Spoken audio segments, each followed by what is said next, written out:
Well, you're very welcome once more to Bealtaine Cottage here in the west of Ireland.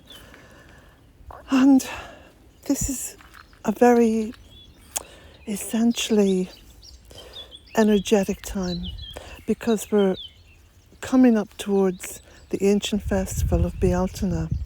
And no, it's not Bealtaine. Bealtaine is just a cultural appropriation, if you like. The actual word is Bealtaine. That's how it's pronounced in Irish, and it is the month of May in Irish. So it's as old as our language itself. Here at Bealtaine Cottage,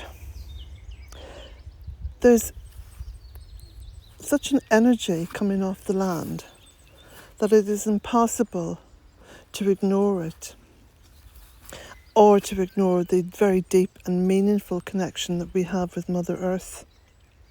And in this sacred and hopefully sustainable connection, we ourselves can harmonise with nature and the natural world. So this little video is all about how to go about creating a Celtic garden, a Druid's garden, or just a magical garden, because everything that lies within those words connects us to the earth. So how do we go about harmonising with nature? Well, the first thing that we do, which is one of the permaculture principles as well, although I now practice what I have evolved as goddess permaculture, is to observe and collaborate.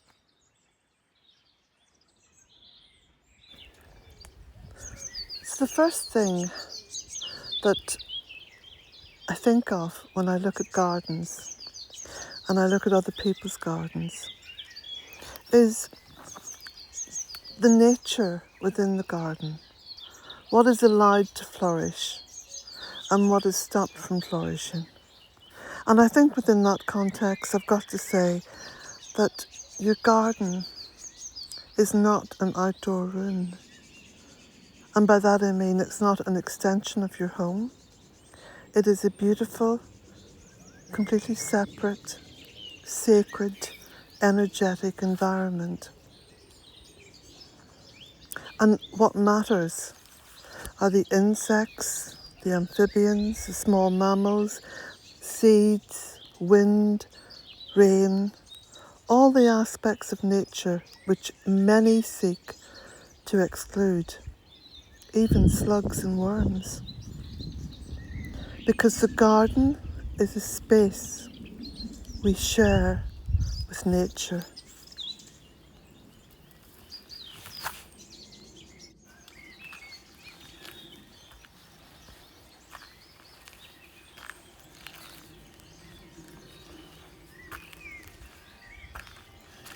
The old idea of exclusion is harmful not just to the environment, but essentially to ourselves. To exclude nature means to untangle our lives from nature, and we then find ourselves alone, with no succour, no comfort, nothing that is essentially divine. Because nature in itself, if indeed created by the divine, is an extension of the divine.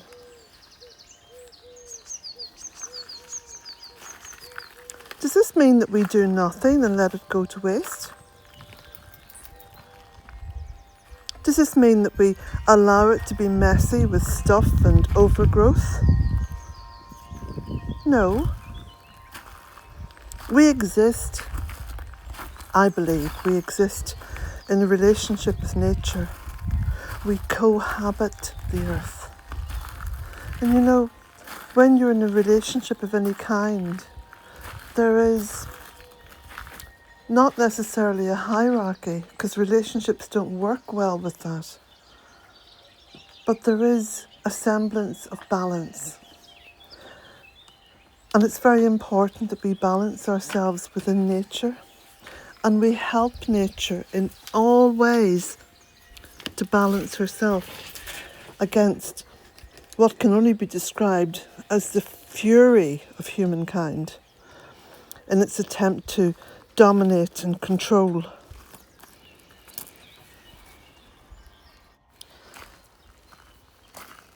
So what advice can I give you?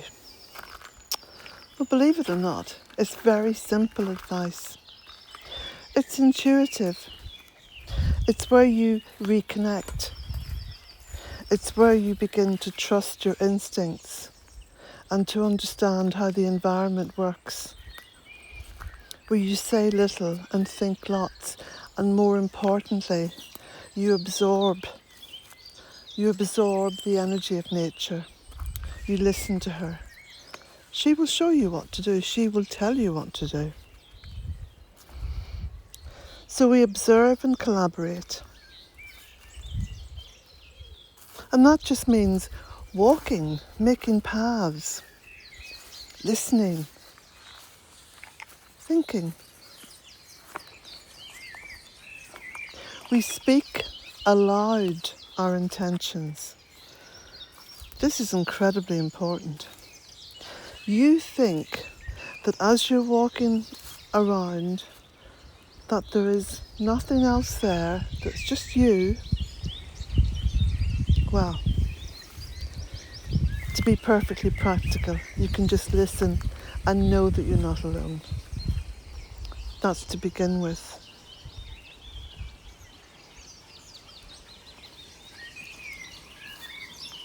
And as you walk slowly, creating paths,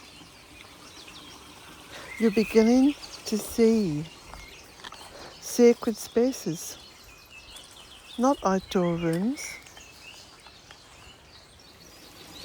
And you begin to focus on what you perceive in a way that words cannot simply explain. Sacred spaces.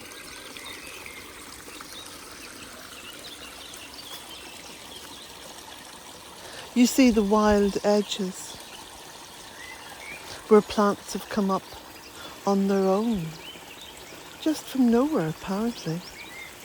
But you know what the wild edge represents? It represents fertility, because an edge is where two places meet. And when you think of how life begins, it begins from two human beings. It begins with two animals. It begins with two birds.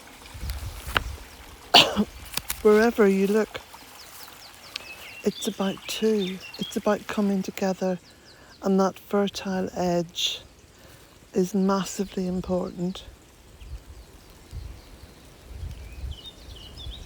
You work with natural materials. These aren't things that you buy at the garden centre. Logs, pieces of old wood, stone, pebbles, leaves, all kinds of natural materials. They're there. You're not taking them, you're simply rearranging them in a way that your intuition speaks to you.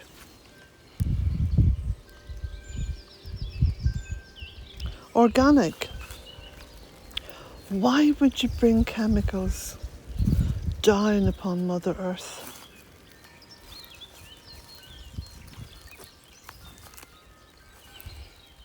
Here at Bealtaine Cottage, the land is completely organic. There's been no chemicals or artificial fertilisers applied here for 22 years. And the growth is, well, it's not amazing to me anymore, but it's amazing to many people who look at it and see how it was before.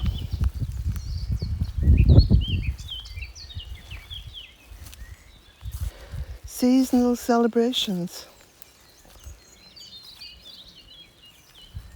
Well, within the Celtic tradition, there is a wheel of the year, so to speak. although it was never marked out as that. But there is a continuing cycle, continuing circle. It's unbroken and it's moving forward all the time in beautiful cyclical motion. And yes, there are some years when spring is a little early or spring is a little late, or there's a lot of rain or not so much rain,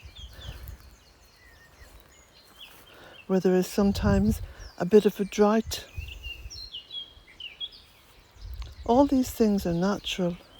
They happen within the natural environment, despite our protestations.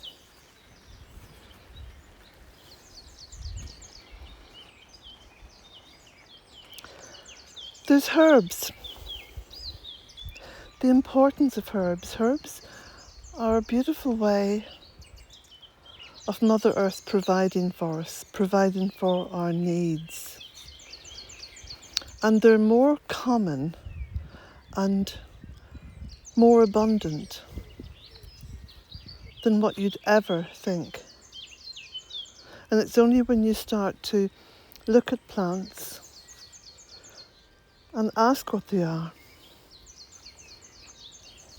and ask older people what they are.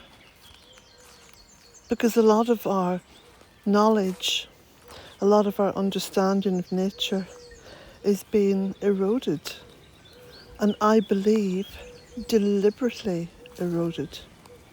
Because the more that we are taken away or pulled away or frightened away from Mother Earth, the less power, knowledge, understanding, confidence, health we have. Trees, now, they are my heart's delight. Nurturing them, planting them, ensuring that they go on for a long time with coppicing and pollarding. Trees are very giving. What they don't like is simply being cut down, ending their life. Now, one of the great things that happened here, which initially I wept over, I was so upset and disappointed and even angry, was Storm Éowyn, and what we perceived to be a most violent storm that raged across Ireland and the UK. And the damage it appeared to do here left me inconsolable. But I listened to my own advice. I walked the paths, I looked, I listened, I imagined, I envisioned. And what I saw was a gift. It was a gift. It was Mother Nature opening up for me something that I didn't have the courage to do, which was to create more light. I was beginning to get to the end of a nurturing phase with Mother Earth, because I thought it's all done. I've planted it all. There's little more for me to do. And she pulled me up. She pulled me up. No, Colette, there's lots more. Let me show you. And what happens in woodlands and what happens in forests is every so often there is a storm and trees that were not rooted enough fall over, or trees that were more fragile crack and break. And all of this happened.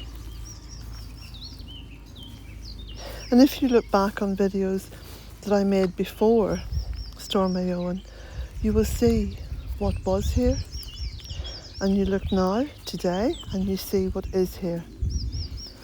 And what's really important to me is that the land has told me, Colette, you're still needed.